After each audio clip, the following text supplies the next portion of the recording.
KiiiKii's BTG was an actual cringe mess.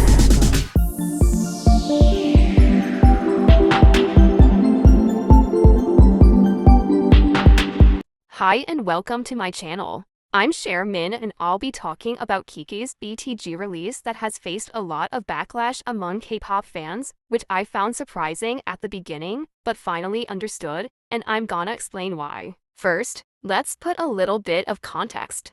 KiiiKii's is a new girl group under Starship Entertainment that released their debut EP called Uncut Gem, which contains 6 songs. Allegedly, the title track of this EP is supposed to be I Do Me, that was pre-released earlier in February, which for me is confusing, because why would you make the pre-release the title track? I mean, Starship always had that kind of weird promotion system.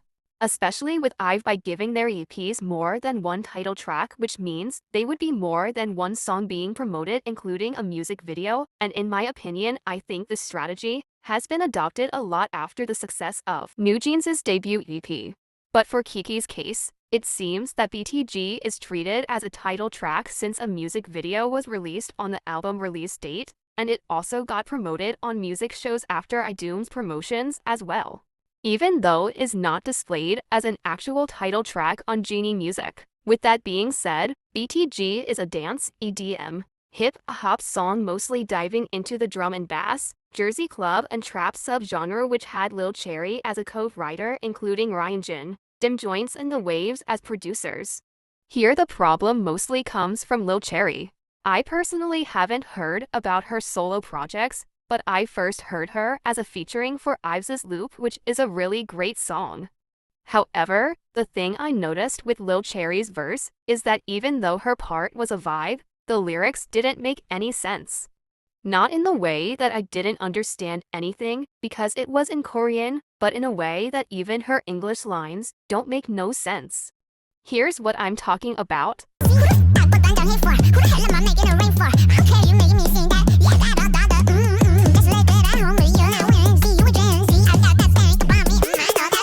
Like, I'm genuinely lost about what this whole verse actually means, but I'm still vibing, and I think this is exactly what Lil Cherry's signature is. Lyrics that rely more on the vibe than being meaningful. Now, if we're going back to BTG's case, we can totally feel Lil Cherry's vibes from miles away when listening to the song that is separated into sections. The trap part, which I definitely think is where Lil Cherry put her blueprint on since it included rap verses. And the singing part, which I believe Ryujin put his blueprint on. And honestly, I wouldn't think there would be backlash with the song at first because even if they used a Jersey DNB NewJeans type beat, they still mixed it with trap and even added a bridge, which is really uncommon in that specific type of songs among the 5th gen. As a BTG enjoyer who listens to the song nonstop, I didn't really get the hate on this song. Many complaints I've seen were about most lyrics being in English than Korean, which is something I didn't really understand or didn't consider as really deep for me, because why would someone be complaining that pop is finally trying to get more overseas, and especially English-speaking listeners, so it appeals to them more? I've also seen other people say that the rap was horribly done, which I also found confusing because it sounded good to me because it had that smooth flow and delivery that I really enjoyed listening to. But what could have influenced my opinion is that even though I'm fluent in English, I'm not an actual native English speaker, so I couldn't really catch the issue. So I decided to make some research about those lyrics, and I analyzed some of the lines. But when I figured out what was actually wrong, I said to myself, oh, that's not it. First of all, let's talk about the grammar and syntax issues from the rap part. Some lines are so wrong grammatically or constructed in a weird way that doesn't make any sense. Let's start with these lines. I'm frying, this is giving what the helly if it had a child. No coos, did Lil Cherry really think she could pull a playful slang by changing what's the deal to what's the dealie?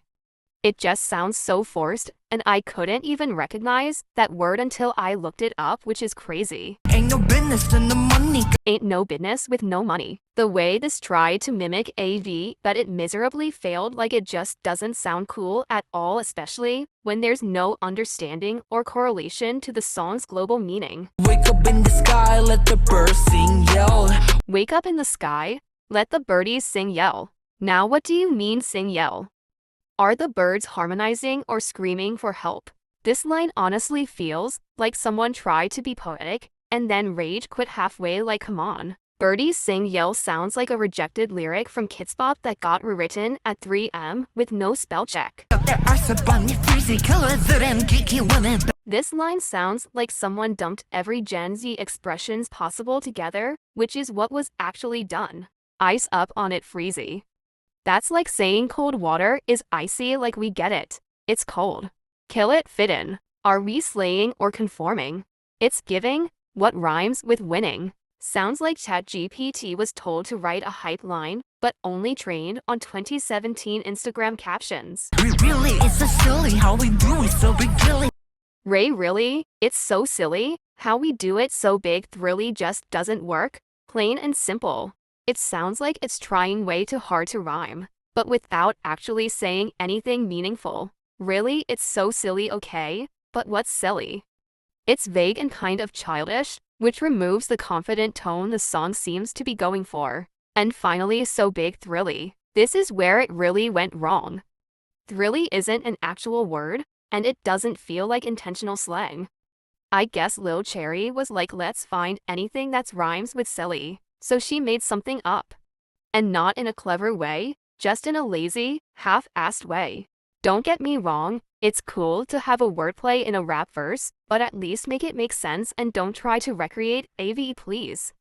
And by looking up what the lyrics actually convey, I understood why so many people hated the song.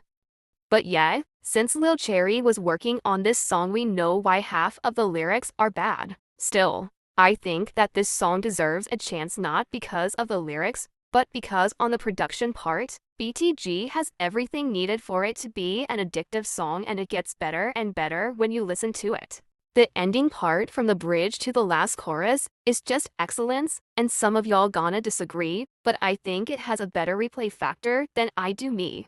The song just makes you vibe, and you wanna listen to it until you get tired of it, which is not the case for me yet. I think KiiiKiii's is a really interesting group, and they're bringing something new and refreshing for this fifth generation doomed in that musical identity crisis, so I'm definitely looking forward to their upcoming projects. If you enjoyed watching this video, which is my first ever on YouTube, make sure to like this video and hit the subscribe button for more opinions and reviews, and make sure to share your thoughts in the comment section and maybe request what you want me to talk about next time.